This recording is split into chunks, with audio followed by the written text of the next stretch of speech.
right, we are recording. My name is Izzy Carney, and I am here with Thomas Blanton and Denise Wright at the closing reception for the DC Commission on the Arts and Humanities exhibition, Legacy Civil Rights at 60. Today is March 1st, 2024. Just want to make sure, do I have both of your permission to record this interview? Yes. Yes, great, awesome. All right, so the first question I want to ask is, tell us a bit about yourself and your earliest memories of civic action. Well, I'm Thomas Blanton. I was born in 1951, and probably my earliest memory personally was with my mother. She was engaged in the voting rights movement against poll tax, and for some reason she took me to the polls. That was probably in the early 50s in East Texas. So you were a young kid at that point. If I get the facts and the truth somewhere close together, I was probably about 4 or 5 years old. Is there anything specific from that day that stuck with you? She got mad because she didn't have the money to pay the poll tax. She thought it was ridiculous for her to have to pay the vote. Yeah. So my mother was known as a hellraiser. So she stood up for herself and got the right to vote. Yeah. And you, Denise, anything coming to mind? My name is Dr. Wright. I'm from Shaker Heights, Ohio. My earliest memory is, I'm from Cleveland, and my earliest memory is when I was 5 years old also, and my parents took me to Freedom School. And I remember we went to the church. It was an Episcopal church in which we attended. And I remember my dress being all crisp and clean with my little barrettes in it and walking hand in hand with my parents down a hallway. And what impressed me, I knew I was there for something sacred or something because they had taken me out of school. So I wasn't going to school that day. And I just remember walking down a hallway and sitting in a classroom. And I was too young to really know what was going on, but I knew it was something really, really important. Yeah. And my parents have always been extremely active in civil rights, and a lot of us have followed suit. My siblings and I have followed suit in terms of being vested in those types of activities. So yes. I love that you remember what you were wearing. Yes. And the importance of your outfit in that too. Yeah, that's lovely. Well, tell us about a significant protest experience that you have participated in. Paint a vivid picture of where you were, who you were with, and what cause you were supporting or acting against. Could be from any point in your life. You want me to go first? Doesn't matter. Okay. The one that's the most recent is the one where Trump showed up with the Bible, upside down Bible. And we were down there at Black Lives Matter Plaza.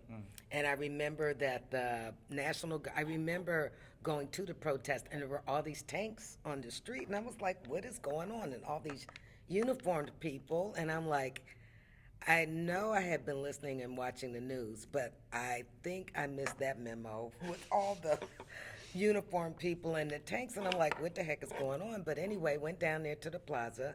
I went down there several times during that whole stretch during COVID and the George Floyd protests. But at this particular time, I think I went down there to shoot, and I just remember standing there near the barricade in front of the White House, and all I remember is some tear gas or something and people running. Well, naturally, I started running and ran into the bushes and stuff. It was a little daunting, and everybody was just running and scattering, and I really just didn't know what had happened until I watched the news later on. Yeah. So I thought that was just extremely interesting how all that stuff played out, and seeing the disparate management and handling of those crowds versus what transpired on the 6th, where I was supposed to go down there also, but I happened to get sick, and I didn't go. So God knows what would have happened if I had gone down there. I was going to go down there and shoot that particular protest. Yeah.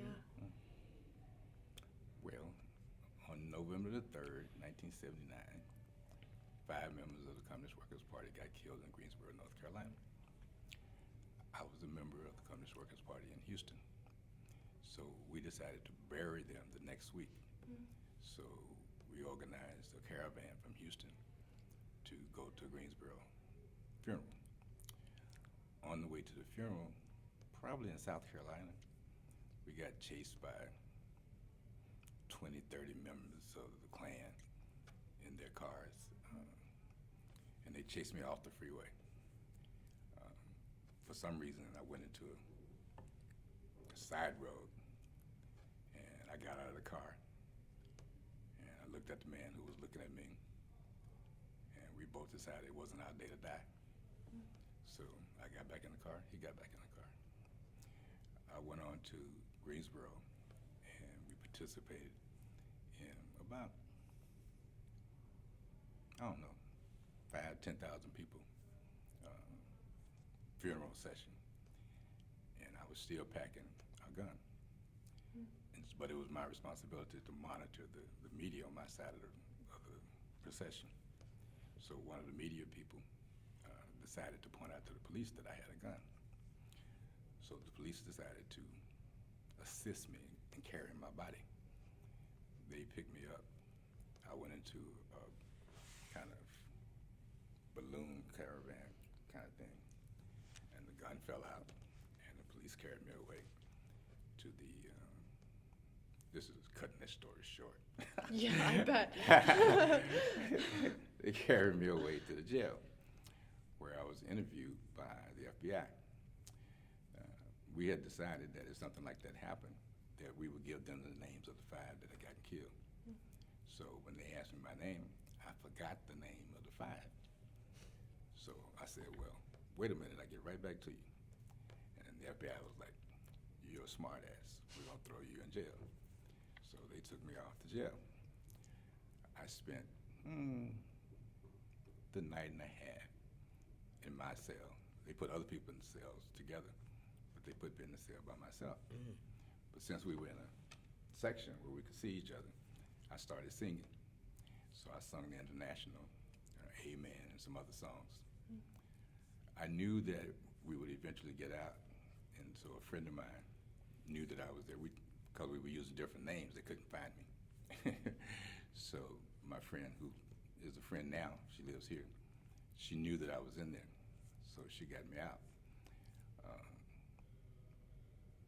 Everybody was glad for me to be out, particularly the police, because they didn't know what they were going to do with me. So that happened one other time in my life, but I always remember that being arrested on the death of the 5's funeral was probably the most significant protest action that I had engaged in, because we thought it was an unjust murder. Yeah. Yeah, well, thank you for that. Kind of coming back to DC, as the nation's capital, DC has always been a hub for protests and direct action. What does it mean to you to live in this region and participate in this legacy? And if you have one, tell us a DC-specific civic action story that you remember best. Well, probably, I moved here October 5th, 1980. Between October 5th and 1980, and maybe like the last 2 years, I think I participated in every progressive demonstration rally that there was to have. But the one that I remember most was Save the Children. You know, I did the Women's March, I did the Million Man March, I did the anniversaries of the Million Man March. I was a national organizer for the 83 anniversary of the Civil Rights March, and I forgot the question that you just asked me. What? I forgot the question you just Oh, no. Well, you're answering it, a DC-specific civic action you participated in. So it sounds like you got a lot. That's why I forgot what it was. Well, I personally have, been, participating, not as much as Tommy, but a lot, maybe 50% less than he has, but just done a lot of marches, protests. I remember Justice for Janitors. Remember Justice for Janitors? They used to march at 10 o'clock at night down Columbia Road. I remember that. There were all these different protests. I participated in, I forgot what the name of it. It was a great big giant one. But the one that impressed me the most out of all of them was the Million Man March, because God was there at the Million Man March. I lived on 16th Street, and 16th Street is, is a busy thoroughfare. But Yeah. when I woke up to go work at Howard, I was working at the Howard Hospital at the time.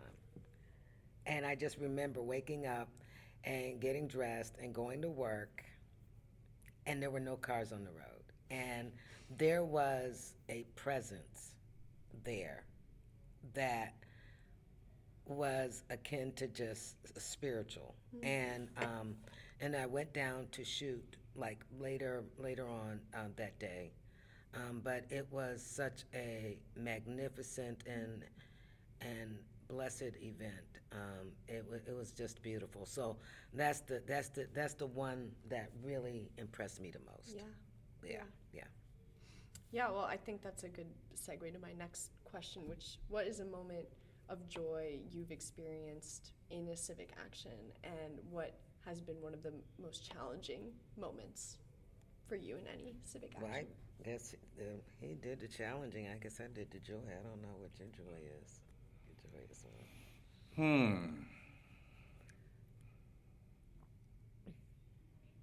I guess the Million Man March would have to go in the joy category. I guess. I don't claim easy victories.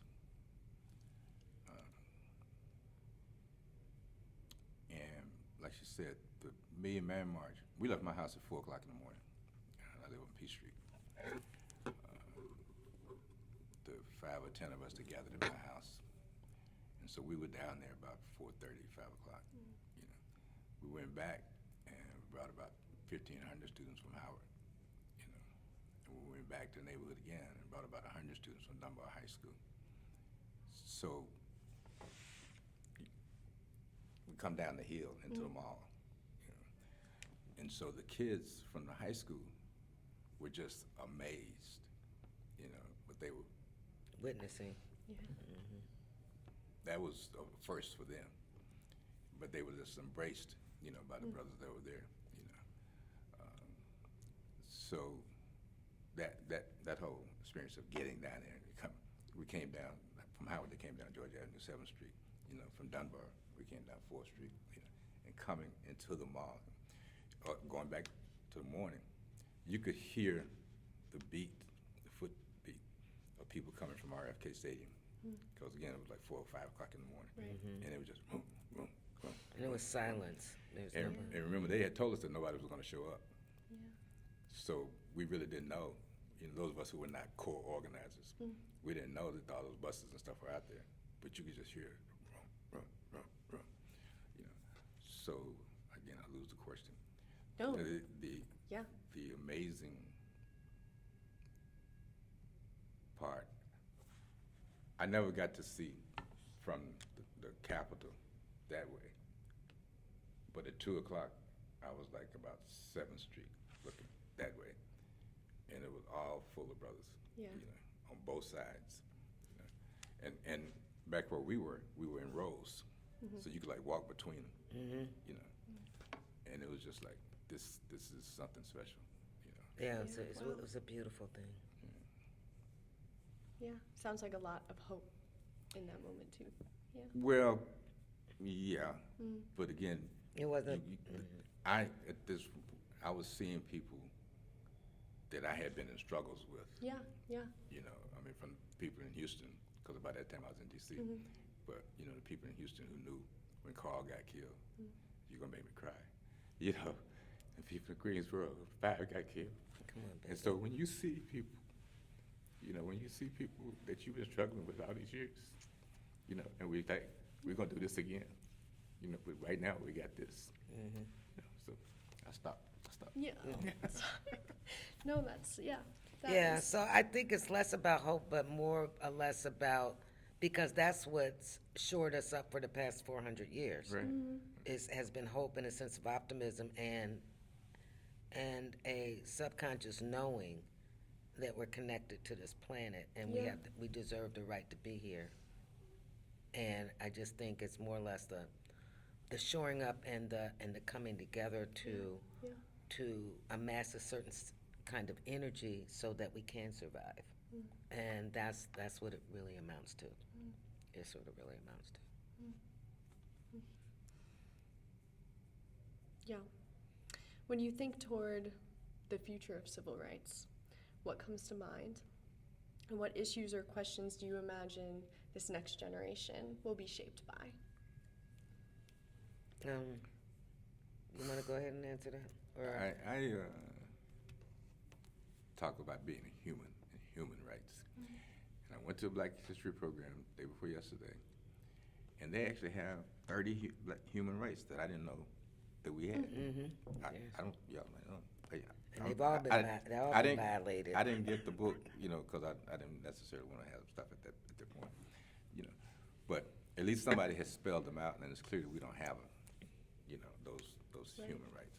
Right. And so people like to frame it in the context of the United States of America, but there's a lot of work to do It's to universal. be humans, to be humans. Yeah, it's a universal.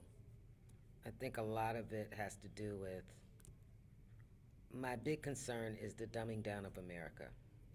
And I think a lot of what's transpiring right now has to do with the deficits of the educational system and not studying history and physics and really understanding what that is. And I think for the future, depending on how this country goes, so if it goes in the direction that we see it's going to be coming with Trump and all that other stuff, we're headed to an authoritarian state. So that's just a whole nother set of issues that we have to deal with. And at the same time, we're dealing with global influences. And that spells out a lot of other things. Because as Tommy was talking about with the human rights, this is universal rights for everybody that are not necessarily articulated, known, visible, or practiced on a global level. So there's going to be a lot of different things, and we'll see how the dice turn out, because it all depends on the conflicts, the Ukrainian conflict, the Palestinian-Israeli conflict, and the conflicts we have here in the States, as well as those we don't even know about that are undercover, like, North Korea and all that other stuff. I mean, we have no idea what's going to happen. So the last thing I did want to say is that make no mistake that people on a global scale, because I've traveled all over, that people have always admired us here in the States of African descent, African Americans, or whatever you want to call us, with regard to our civil rights. And what we've done here has been a blueprint for others in terms of their struggles in their respective countries. So we have the kind of notoriety and respect that we don't have in this country in other parts of the world. How do you see civic action specifically in protest fitting into future issues? Like, I'm not clear if there will be, because Right. it all depends on what kind of society we're going to be living in. And with the whites, this sweeping thing in terms of like what he was talking about, just even back then, when he was able to be manhandled and taken into custody or whatever, we're still dealing with the same stuff that we were for the past 400 years. Yeah. I dealt with that today, and those series of events that started over the weekend. People have to step up. They have to. People have to step up. If we want rights, if we want Yeah. peace, if we want justice, people got to step up. Whatever it takes in their situation. Expecting somebody else to do it is not working. It's not going to work. And so that to me is the main thing. That Yeah. sitting on the corner complaining, not going to get it. You got to step up and engage. You got to be informed. You got to step up. Yeah, you can't be afraid to die. Right. You can't expect somebody else to do it for you. You can't be. People got to step up. You can't be afraid to die. It's too much to get done Yeah. to expect somebody else to do it. Right.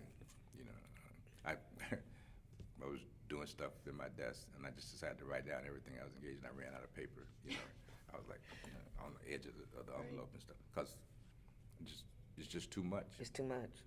So the people involved in those situations, you can help somebody else, but you got to step up. Right. You got to step up. And all injustices are so interconnected. Right. Too. Yeah. Yeah, it's really, yeah.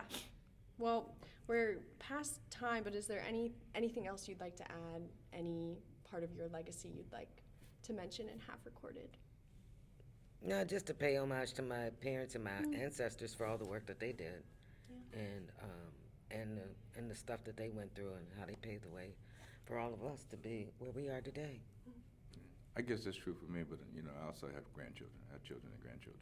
You know, so my son today was in the White House.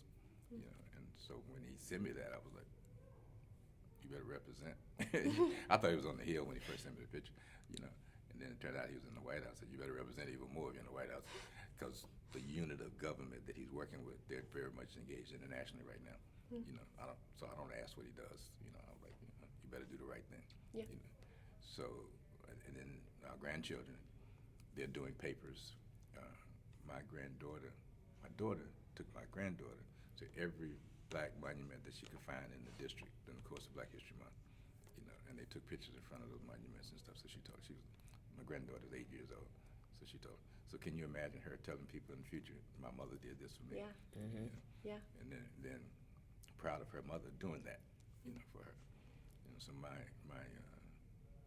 we do a family calendar, and there's probably 30 plus people in there that are family, and they got to step up. Yeah. Well, thank you both so much for this interview.